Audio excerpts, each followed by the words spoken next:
के बारे में बताता है और शिव जी ने अघोर के बारे में बताया है। वैष्णव धर्म ये बोलता है कि हमें बहुत सादा जीवन रखना चाहिए, मांस मछली नहीं खाना चाहिए, बहुत सारी चीजों से दूर रहना चाहिए। अघोर धर्म ये बोलता है कि आप कैसे भी हो, भले ही आप भगवान को मांस मछली भी अर्पित करोगे, अगर आपने प्रेम से किया है तो वो स्वीकार करेंगे। तो एक नॉर्मल इंसान को इनमें से किस धर्म का पालन करना चाहिए? अघोर कि आप कैसे भी हो, अगर आपका मन साफ है तो भगवान आपकी सुनेंगे, भले ही आपने साफ कपड़े नहीं पहन रखे या आपके पास पूजा पाठ करने के लिए सामान नहीं है। या फिर वैष्णव कि आपके पास सारी सामग्री होनी चाहिए और एक पर्टिकुलर प्रक्रिया से आप पूजा करेंगे तभी आपकी सुनी जाएगी। आप किस प्रांत के हो? जी मैं बाय रिलीजन क्रिश्चियन हूँ। हाँ समझ, जी मैं समझ रहा था। ऐसा है कि शैव मत के नाम पर भ्रांति आपके मस्तिष्क में डाली गई, समझ गए? रुद्र हृदयोपनिषद अभी मैं पढ़ रहा था, स्कंदोपनिषद पढ़ रहा था। भगवान शिव और विष्णु, अभी मैंने 15 मिनट पहले कुछ कहा था या नहीं? सब एक हैं। तो ये सच्चिदानंद परमात्मा जब जगत की उत्पत्ति करते हैं उस समय वो ब्रह्मा के रूप में या आदित्य सूर्य के रूप में व्यक्त होते हैं। पालन करते समय उन्हीं का नाम और रूप विष्णु का हो जाता है। संहार करते समय उन्हीं का नाम और रूप शिव का हो जाता है। निग्रह करते समय उन्हीं का नाम शक्ति हो जाता है। अनुग्रह करते समय उन्हीं का नाम गणपति हो जाता है। अब यह है कि विश्व में सात्विक राजस तामस 3 प्रकार के अधिकारी होते हैं। किसी के जीवन में सत्व गुण, किसी के जीवन में रजोगुण, किसी के जीवन में तमोगुण की प्रधानता होती है। उपासना पद्धति एक वाम मार्ग से है, एक दक्षिण मार्ग से। हम लोग तो शंकराचार्य के अनुयायी हैं, समझ गए? हम तो चाय भी नहीं पीते, औरों की बात तो छोड़ दीजिए। तो मैंने संकेत किया कि तमोगुणी व्यक्ति भी होते हैं, रजोगुणी भी होते हैं, सात्विक व्यक्ति भी होते हैं। जो सात्विक हैं उनको रजोगुणी तमोगुणी बनाने की आवश्यकता नहीं है। वो तो तमोगुण रजोगुण की घाटी पूर्व जन्म में या जीवन में पार कर चुके, समझ गए? लेकिन अब तामस व्यक्ति जो है, आलसी है।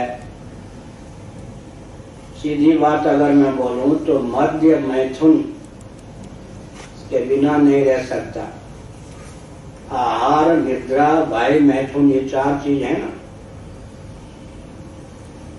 तो नशीली वस्तु के बिना नहीं रह सकता, उनके लिए वो तमोगुणी व्यक्ति है। लेकिन शास्त्रों में सबके उद्धार का एक मानक है।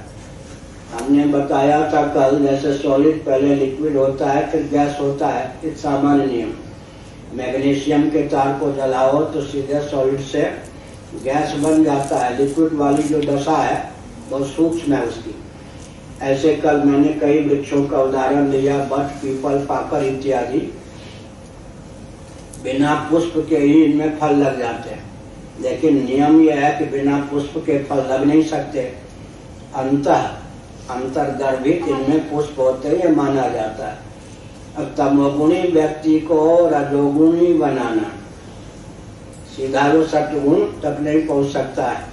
प्रकाश, विवेक, विज्ञान का नाम सत्वगुण है।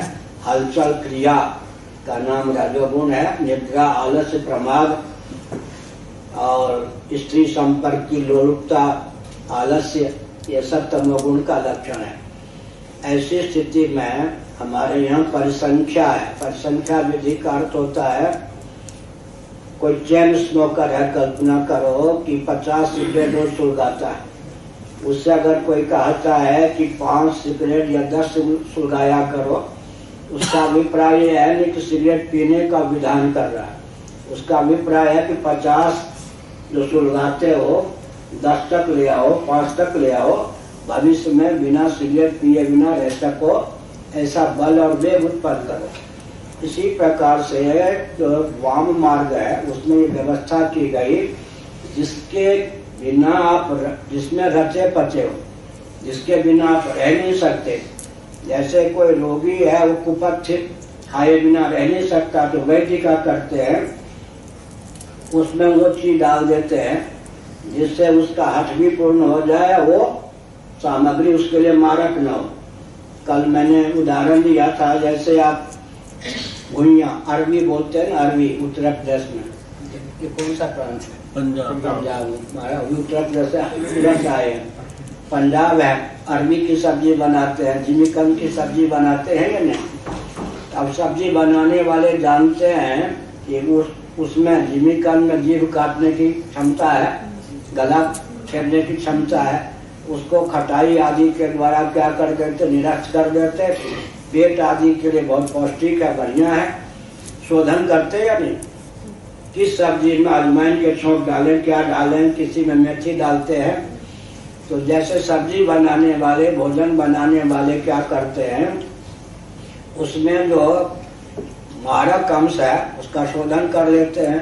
वैद्य लोग कुचिला का, संख्या का शोधन कर लेते हैं। कल मैंने फिटकरी के शोधन की बात कही। इसी प्रकार जो मैथुन के बिना, मध्य के बिना रह ही नहीं सकते, उनके जीवन में तांत्रिक लोग वाम मार्ग से वो विधा दे देते हैं कि देवता के निमित्त, देवी के निमित्त। पहले क्या हुआ कि उसके मन को देवी देवता तक ले आए, फिर हुआ कि उनके निमित्त, अपने निमित्त नहीं, उनके निमित्त। फिर उसमें विधान कर दिया गया, जिनके निमित्त मान लो बकरे की बलि हुई, उसमें विधान वो कर दिया गया कि बकरे का शरीर तो पशु विशेष का है, उसकी विधिवत बलि दी जाएगी तो उसको सदगति प्राप्त होगी। बकरे का हित भी ध्यान में रखा गया, और सामने वाला मांस खा करके ही मांस से विरक्त हो जाएगा, वो क्षमता भी डाल दी गई। वो अघोर पंथ है, आपको नहीं मालूम होगा, शंकराचार्य तो शिव के ही अवतार थे, लेकिन कापालिकों से उनका घोर संघर्ष हुआ। कापालिकों से संघर्ष हुआ या नहीं? हम लोग वाम मार्ग से उपासना नहीं करते हैं, लेकिन वाम मार्ग का जहाँ विधान है उसका अभिप्राय है तमोगुण का शोधन करके तमोगुणी को धीरे से मानवोचित मार्ग पर ले आने की विधा। अब मानवोचित मार्ग पर ले आए, फिर उसमें क्या होता है, जैसे हमारे यहाँ पाप के बिना रह नहीं सकता व्यक्ति, तो कहते निषिद्ध कर्म मत करो भाई, ऐसी कामना पालो शास्त्र के अनुसार जिसकी पूर्ति कर सको। निषिद्ध कर्म को, निषिद्ध कर्म से पिंड छुड़ाने के लिए काम्य कर्म का विधान करते। काम्य कर्म से पिंड छुड़ाने के लिए नित्य कर्म का विधान करते। नित्य कर्म से पिंड छुड़ाने के लिए उपासना का विधान करते। उपासना से भी ऊपर पहुंचने के लिए फिर तत्व ज्ञान का एक एक कक्षा है। इसी प्रकार किसी कक्षा में अघोर मार्ग भी है। अघोर शब्द का अर्थ, घोर का अर्थ होता है क्या? अघोर शब्द ही बहुत विचित्र है।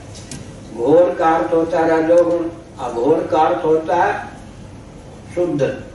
अघोर का अर्थ होता है शुद्ध, अपने आप में लोग समझते अत्यंत अशुद्ध। अघोर, अघोर, अघोर पंथी है। अघोर पंथी है, श्मशान आदि में रहते हैं। उसका अभिप्राय है कि व्यक्ति के चित्त को धीरे धीरे शुद्ध करके उसे वैष्णवोचित संस्कार से संपन्न करना। ठीक है, बहुत समय हो गया। और कोई